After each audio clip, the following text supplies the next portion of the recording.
plan. Oh, sorry. So unsurprisingly, as they are listed, as they are categorized as red listed countries, the government have announced that individuals should not travel except in the most extreme circumstances.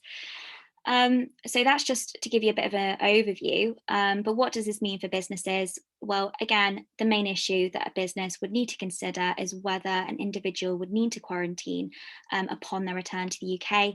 As mentioned, the traffic light list isn't set in stone, but it is reviewed constantly every 3 weeks in line with the rate of infection. So to give a good example, Spain is currently listed as amber, but it is expected to be moved to the green list in a couple of weeks.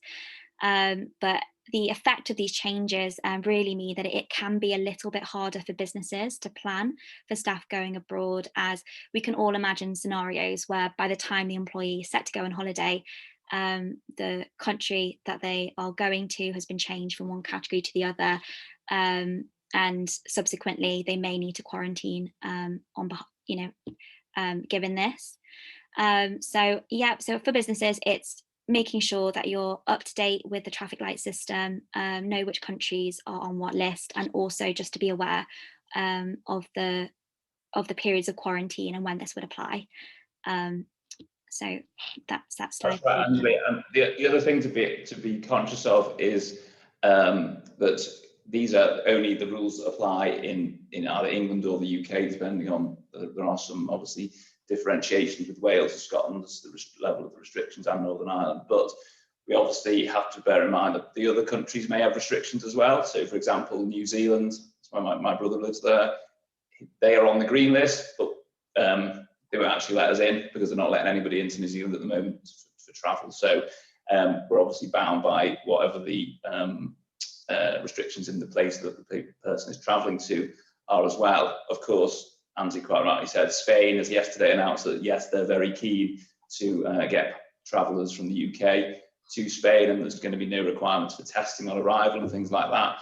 But obviously, we all know why that is, because the tourism industry has been decimated, and they want to get people out to probably the Mediterranean as quickly as they can. But obviously, at the moment, they're still on our amber list, so we can't go without any restrictions in the same way. For example, we can go to Portugal. So there obviously, as again I've just said at the start, coronavirus has impacted us all, and we all have had to live under these rules and regimes. But as employers, we will have all come across issues that have perhaps impacted individuals more significantly than others. We think about, when people were talking about having to self-isolate, protect loved ones, and things like that.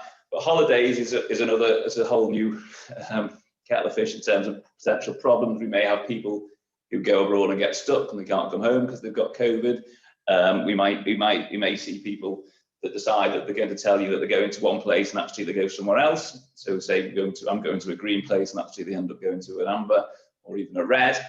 And then what if people have already pre-booked these holidays and say, well, I'm going anyway, I'm prepared to quarantine. What do you do as an employer when their 2-week holiday requires a 10-day quarantine period at the end? So there's a few options available, and I'm just going to touch on these for us now. Hi, yeah. So I'm just going to talk about now whether an individual would be entitled to payment and what that entitlement would be. So as Paul rightly stated, these are some of the options that are available to businesses. So of course, even if an individual came back from holiday and they were sick with COVID-19, then you should treat this period of sickness as any other period of sickness and follow your sickness procedure, either as stated in a policy or within the employment contract. Again, this is as usual, and they would be entitled to either statutory sick pay or company sick pay. Again, another scenario, if an individual can work from home, then they could treat the period of quarantine as their normal day-to-day activities. They could continue to work and continue to be paid as usual. Again, a point about planning in advance, you would have to be mindful that you may need to reorganize the workload. So naturally, any in-person meetings would have to be held virtually because of this. And then another option that is available is that you could treat the period of quarantine as annual leave. So again, going back to the idea of planning, if you know the employee is going to go away on holiday, then perhaps it's worth to have a conversation beforehand, or even as set out in a particular policy to say what, in a case that you would need to quarantine, this is what, we'd expect you to take annual leave beforehand, and trying to get the employee to agree upon this. You may, just another point to mention is that you may already have a policy that states that employees aren't able to take more than 10 consecutive days off.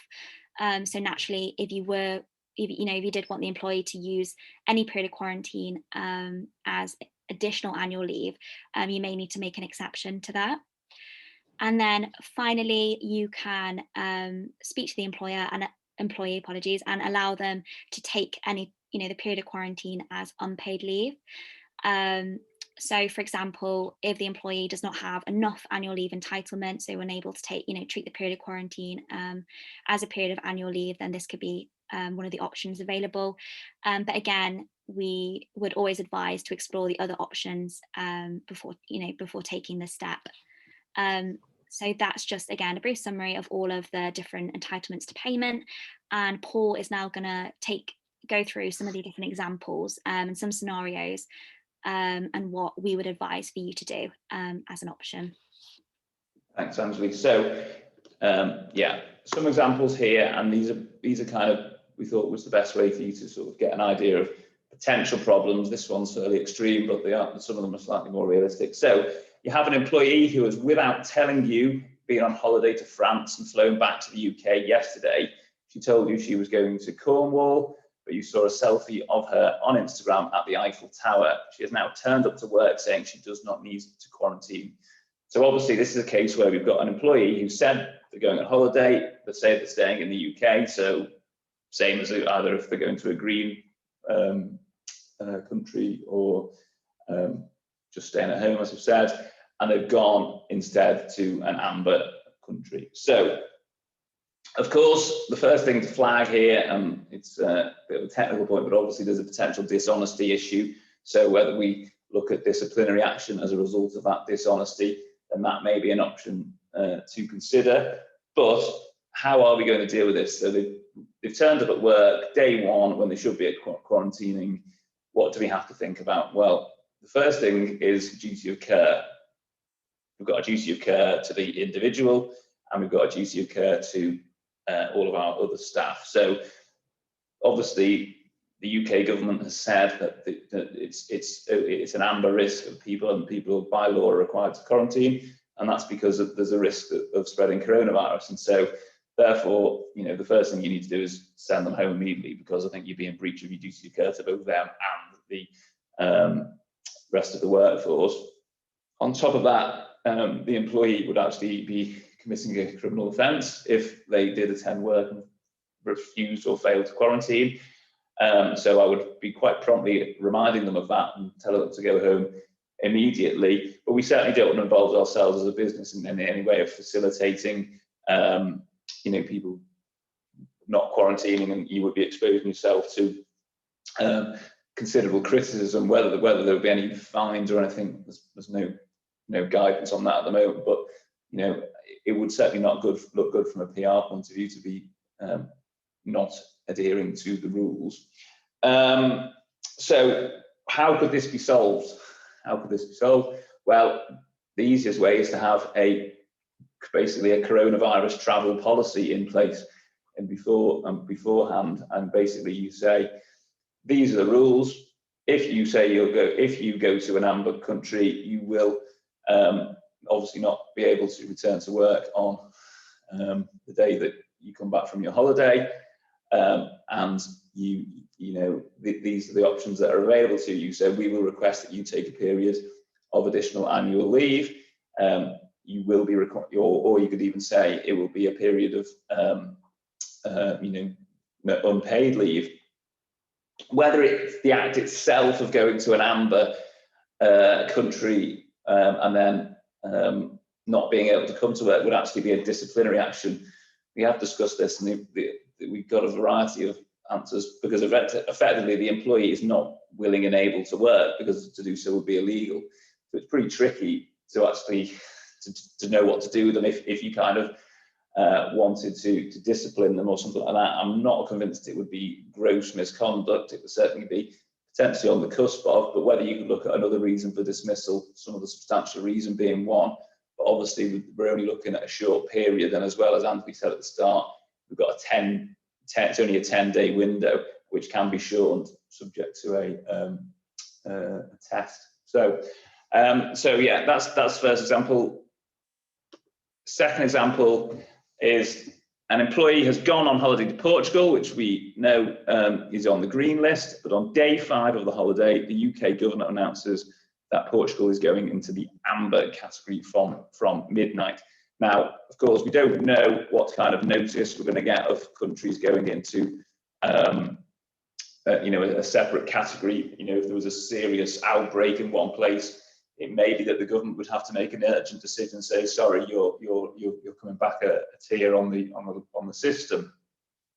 But again, a policy in place for this situation would make life a lot easier. So for example, you've got someone who wants to go to Portugal, you say to them, or you give them a policy before they go, look, we're fine for you to go, there's no restrictions when you come back, or no significant ones in terms of quarantining, but if it does change, you'll have to take another 5 days holiday and do a coronavirus test, and obviously you're okay to come back. So that, again, what you don't want is the situation of them literally landing at the airport, ringing you and saying, we've been shifted into a different colour, I can't come to work for 2 weeks, because suddenly then we've all got all sorts of issues. How are they going to be paid? Are they going to take holiday? How do you manage your business arrangements? Are these people going to be able to get cover at such short notice? Planning in advance is going to make life a lot more simple for you. And then the final one, which one may pull up the heartstrings a little bit. So an employee has booked their dream family holiday to Florida. The trip was booked in August 19, so before anybody had even heard of coronavirus. And they have been talking about it ever since. America is currently listed as amber on the traffic light system.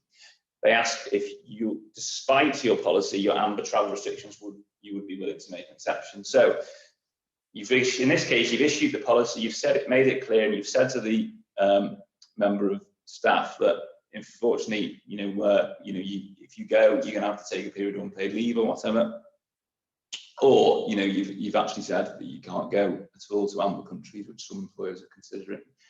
But are you going to deny his 5 and 3-year-old children the opportunity of going to meet Mickey Mouse and all that? Are you going to be that cold-hearted? So that's the question. Now that again presents some problems, because if you've got any size of workforce, we all have problems where people think they're getting something that other people don't.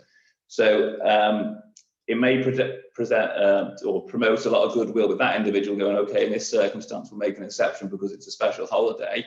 Think someone might be getting married. Employers do make exceptions in those circumstances, don't we? Perhaps for longer periods off, or honeymoons or whatever. We'll make an exception. But then if the rest of the workforce say, well, actually, I wanted to take my wife to Torremolinos for 2 weeks and I'm not allowed to go, then why is that fair just because he's going to Florida? So you've got to balance those risks and whether you are prepared to make an exception.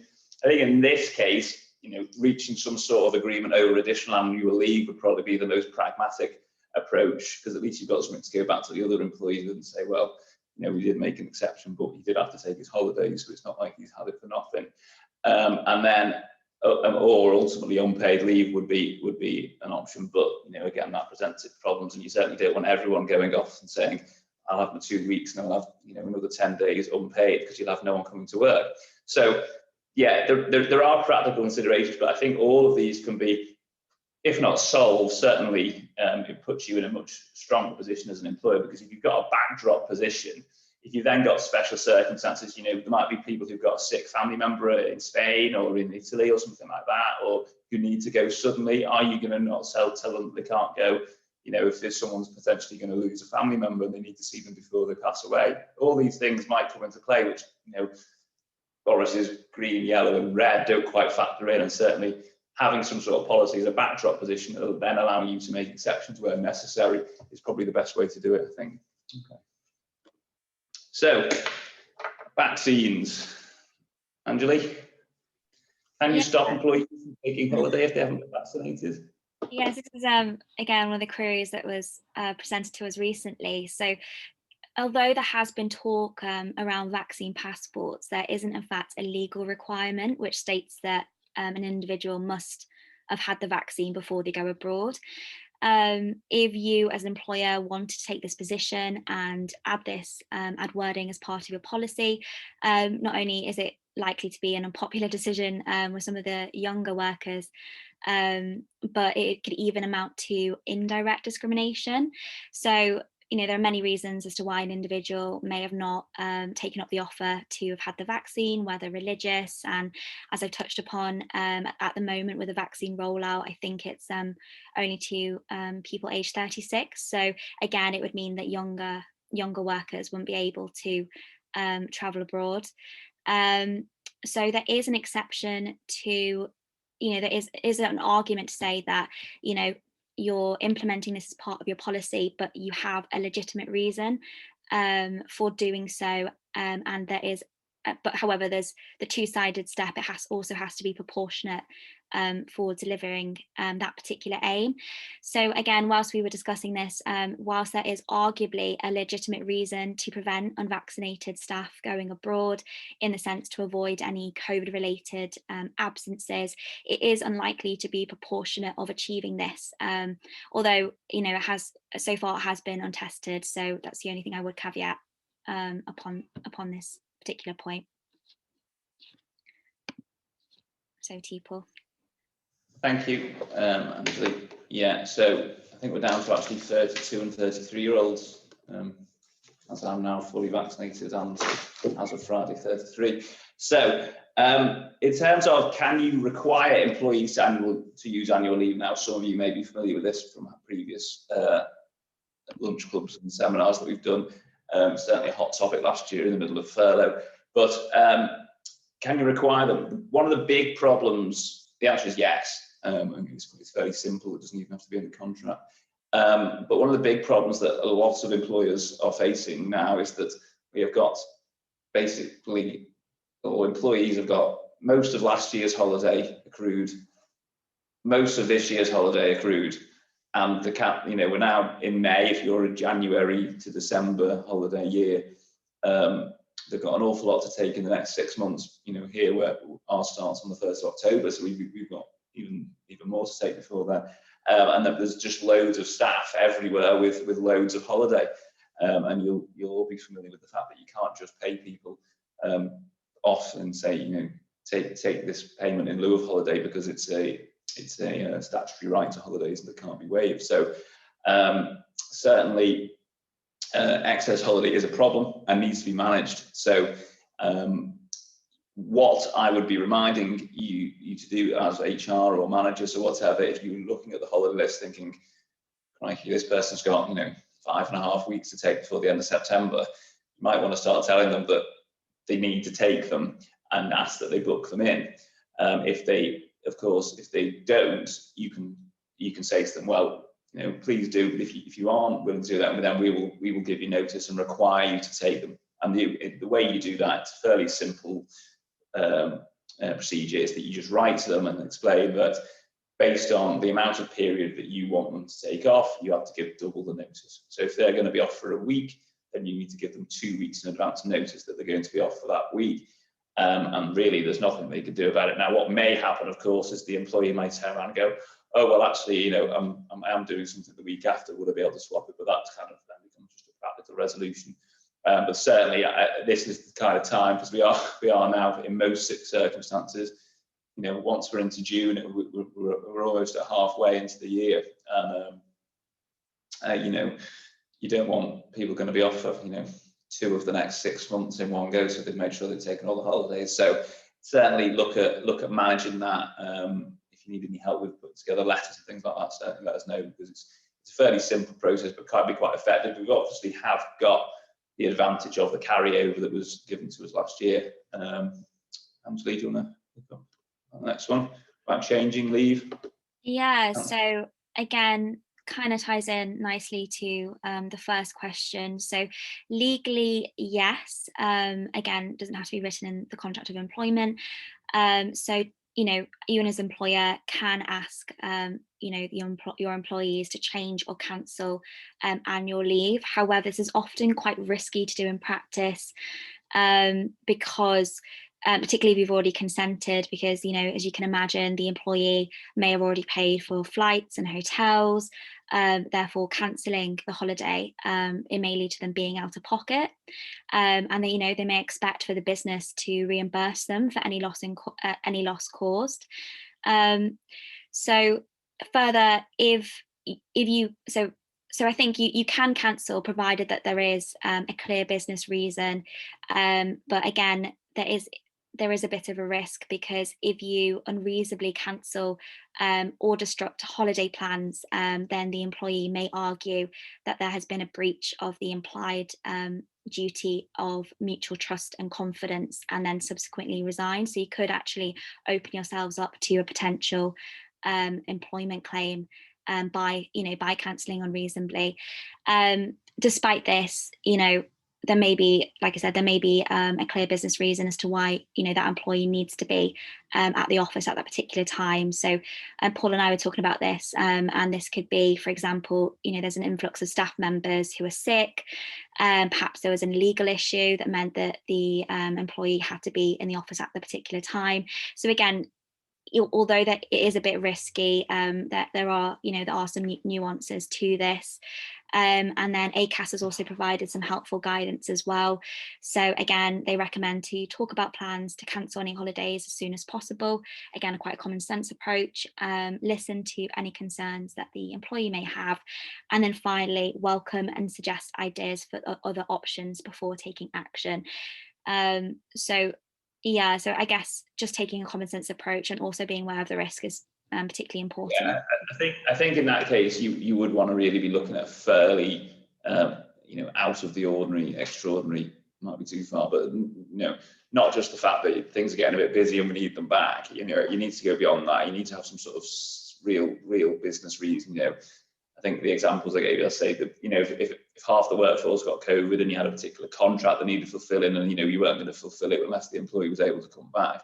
Now, obviously, at the moment, if people can't travel, it's not quite as difficult to do. If people are in foreign countries and they've got to get on a plane, they may be less willing to sort of put down the San Miguel and get on a plane to go back to work. So that's I would really be sort of using that in a specialist or exemplary circumstances, and perhaps maybe give us a ring before you decide to go down that route, probably.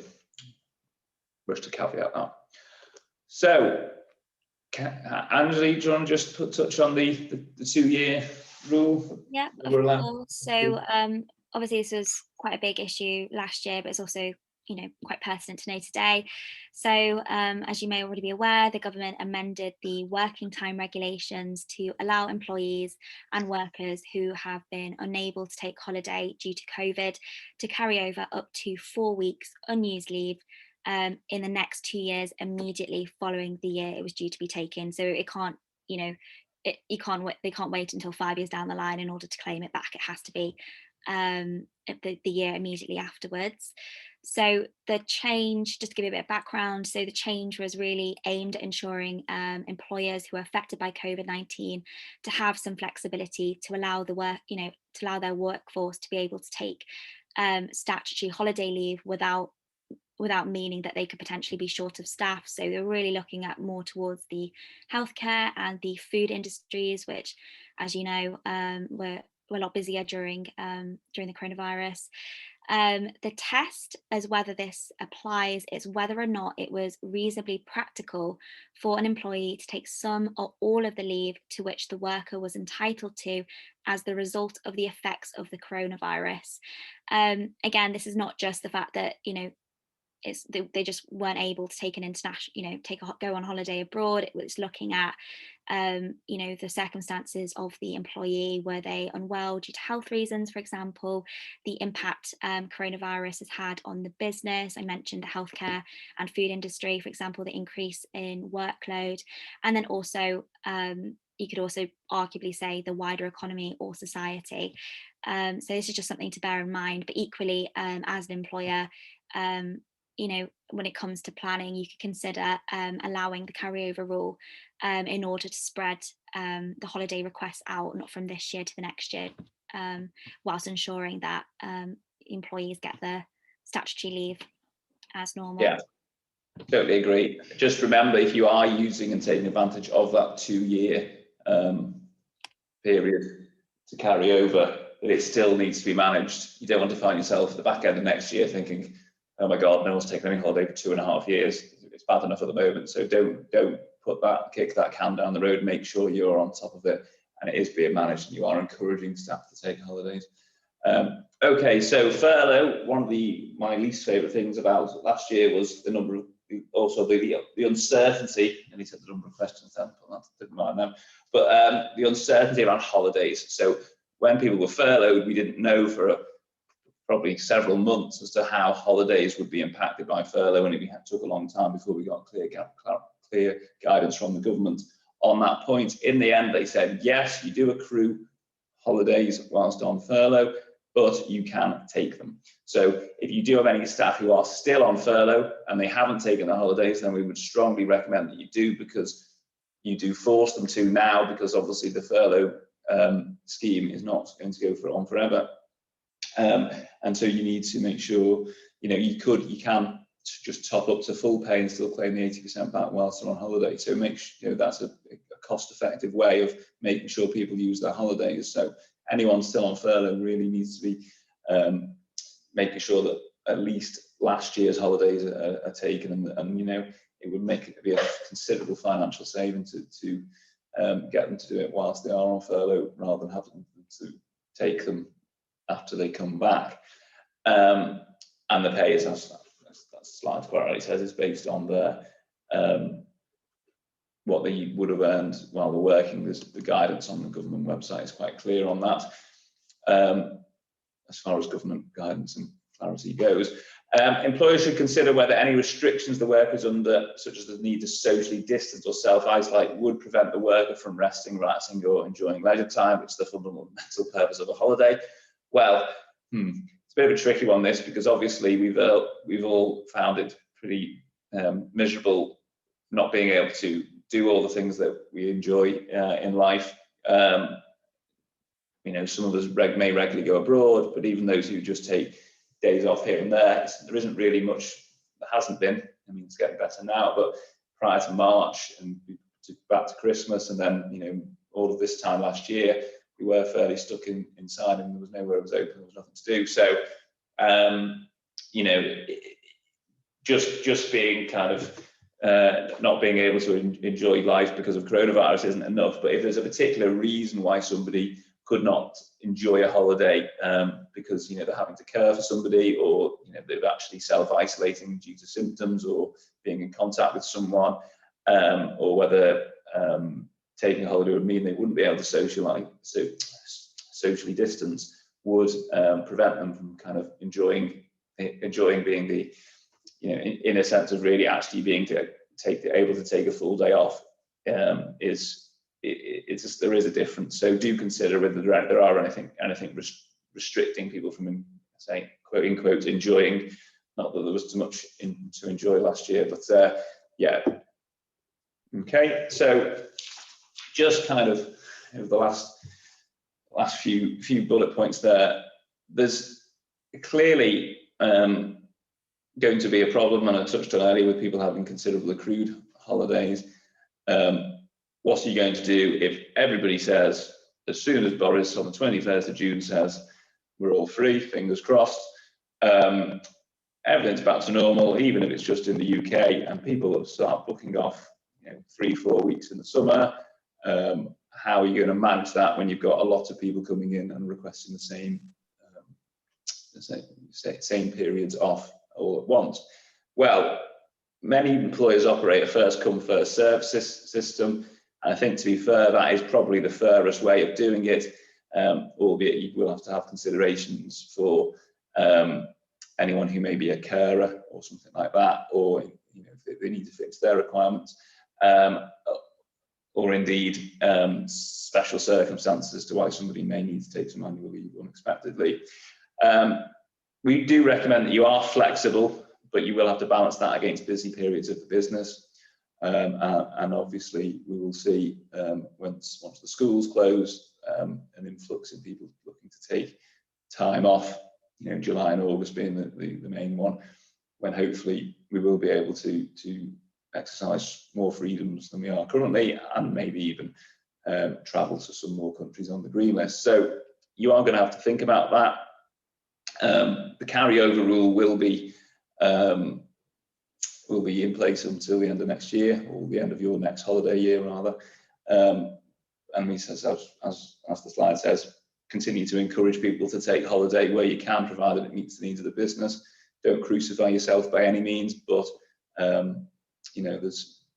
you do need to address it, because I was dealing with a problem yesterday where an employer literally, they were so short staffed that they couldn't have anyone taking any holiday because they wouldn't be able to do the job for which the number of people required to do the job to perform the contract. So they're in a real sticky situation now, and effectively having to recruit people to allow other people to take holiday. So don't find yourself in that position. But if people you do have conflicting situations, why should I want to go on holiday but I can't because this other person's off. I do think first come first serve is often the easiest way of batting that back, of course, unless there's a particular circumstances why someone suddenly wants to go off. So just remind your staff, perhaps you have got a first come first serve policy, so if you do want to take your 2 weeks off in August, get it booked in now, because if someone else gets in there first, you may be limited.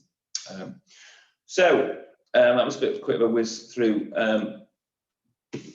holidays, and hopefully it provided some clarity. I don't know whether anybody's got any questions. I'll stop sharing the screen now.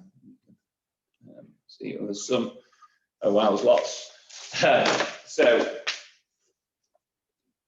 Daniel, what happens if an employee is booked to go to a green that turns to amber or red before they go or whilst they're away, and the employer can't afford to have them quarantined post-holiday?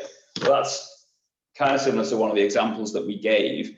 I think, as I said, a policy in place before would certainly clarify that issue, and you as an employer, you've got your backdrop position then. I think if you haven't addressed that before they go, then I think really you are in a bit of a tricky position, because by law the employee will have to quarantine, and if you can't afford to pay them holiday, then I think the only option really would be to require them to take a period of unpaid leave, when they're sat at home quarantining, and I think really that's all you could do. Now, whether you look to put in place some sort of process, whether it be disciplinary or some other substantial reason, I think I would be very, very reluctant to advise an employer in these circumstances to look at certainly a dismissal, unless there was a clear policy there in advance. Then, because then you've got your backdrop. If they know when they're going that green could turn to yellow or green could turn to red, and if they don't come, if they go and there's a consequence, if they're unable to work when they come home and they're not prepared to, for example, accept unpaid leave, then that will perhaps be more uncomfortable. But it's a bit of a tricky one, really, unless you've got something written down.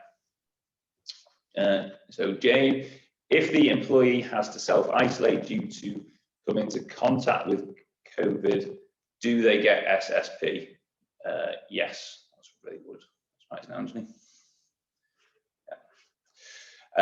Can you request to see test results after returning from a country before returning to work? And when an employee is requesting leave,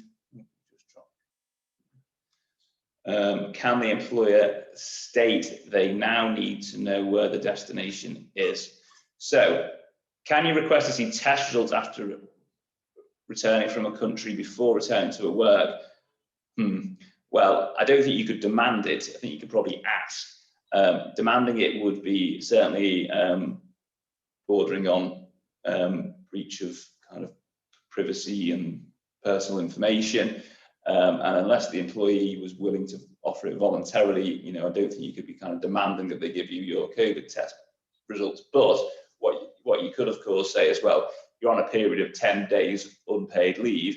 If you provide us with evidence that you don't have COVID or don't and have taken a test, then we can welcome you back to work after 5 days if those restrictions require it, and then they'll be happy, you know, to get paid and come back to work. So that's probably the simplest way of doing it. The next one, when an employee is requesting leave, can the employer state they now need to know where the destination is? Yeah, I don't see anything wrong with that. I think you can say. Now, there is obviously some people who may say, well, it's my holiday, I'm going wherever I want, so I don't need to tell my employer. If people are like that, then I think, you know, whether you would actually force them to tell you where they're going, but, you know, if you did have a clear policy in place about green, red and yellow countries that was there for them to read, and they'd know the consequences before they went. But, you know, I certainly don't see any harm in asking where people are going, because it does give you obviously, then you first say, well, I'm going to, you know, India, then you might say, I don't think that's, one, in your best interest, two, it's illegal, and three, if you go, you know, we don't know how we will be able to facilitate your return type thing. So I think that would be highly unreasonable if people were thinking of doing that, because obviously they'd be putting others in danger as well. Yes, the presentation is going to be on YouTube, so you'll be able to. I think that one's already been answered. If an employee has been working from home for the last year and they travel to an amber country and need to quarantine on the way back, is it reasonable to say that they can't work from home during this period? Well, you know, there's an argument to say that it's become implied into people's contracts if they've been there for 12 months that working from home has become the norm. Then they may argue that it's an implied term now. Now, I think because of COVID and the way it's come about, it's suddenly become forced upon us, and therefore, if the intention of the business is for everybody to revert back to work after COVID and there won't be any further working from home, then yes, it may be reasonable to say that they can't work from home, but you'd have to have a pretty good reason, bearing in mind they've been able to do it for the previous 12 months, to say you can't do it for another 10 days.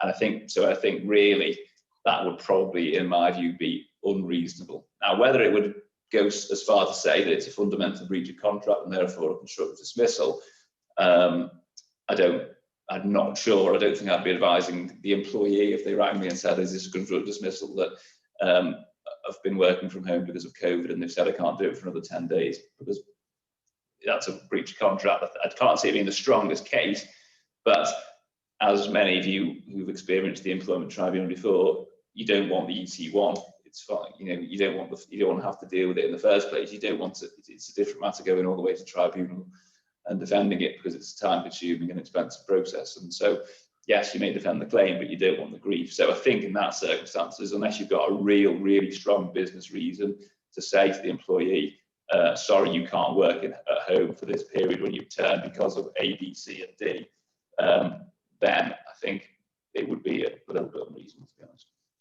And the last one, Trudy, members of our production team are saying that they've been treated unfairly compared to office staff as they cannot work from home. So if they need to quarantine, they would either need to take additional holiday or unpaid leave. How do we deal with this? We are asking employees to provide their lateral flow test results. Is that breaching privacy?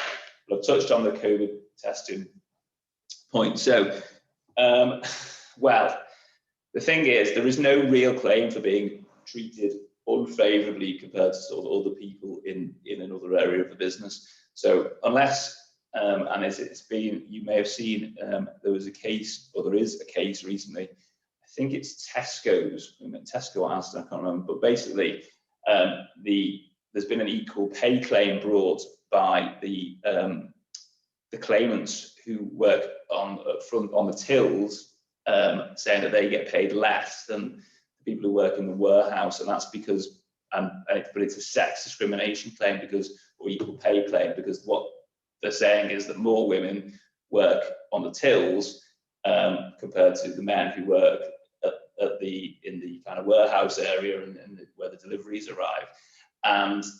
But what they're saying is that is equal work. So, and the courts so far have backed the claimants, and they've won it, although I think there's going to be yet another appeal. I think it's going to go to the Supreme Court, that one, because obviously the supermarket is saying, oh, no, the value of the work is different, and it's nothing to do with sex. So, unless there is a real difference in the kind of, if there was a potential sex discrimination, equal pay, men against women type situation, then I think really, I can't really see there being much risk there. It's just kind of hard luck. If you can't work from home, you've got to quarantine and take unpaid leave.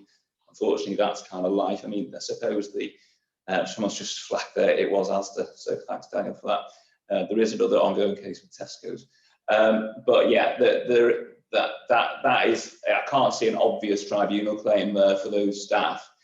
You may get grievances, you may get, you could get resignations, I suppose, and an argument that's constructive dismissal because it's, different treatment of different people. But I think really, unfortunately, for the guys that work in the workhouse, it's hard luck.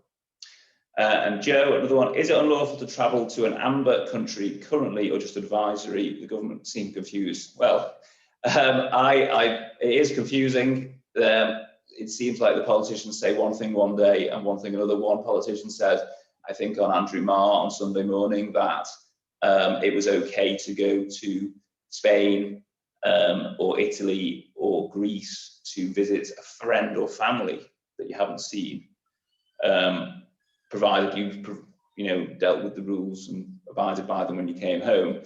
Whereas, and then that later that afternoon, that was kind of quashed by other members of the cabinet or the government, whoever they are, to say that no, you really shouldn't travel in these areas. And it was, and then someone again from the government said it was unlikely that Spain would be on the list. And then yesterday we see Spain, the Spanish Prime Minister saying, we're going to be on the green list, come to Spain on the 7th of June. So it is advisory. It's not illegal to travel to an amber country. You can go to Spain provided you follow the rules when you come home. But if you want to go, you can go. But obviously you've got to deal with the consequences. And we know from experience that the people who are enforcing the COVID rules are quite hot on checking people are at home. They may turn up at your doorstep and they may ring you and say, where are you? Things like that. So it's no joke, the quarantining, and certainly if you do go, then you do need to abide by it. Okay, I thought there may be a lot of questions on that one, and there was. So, well, unless anybody's got anything else, hopefully that was helpful. Thank you for coming. It is going to be available on YouTube if anybody wants to watch it again or pass it on to a colleague. That'd be great. Yeah, that's it. Well, I actually thought if anybody has seen the post on LinkedIn, if you wouldn't mind putting some feedback on the comments box, that'd be great to try and generate a bit of traction on that post for us. That'd be really kind if you don't mind. And just like to say, well done to Anjali, who was her first presentation with Aaron and Partners today. So I thought she did really well. So thank you very much, everybody. And see you soon. Thanks, everyone. Goodbye.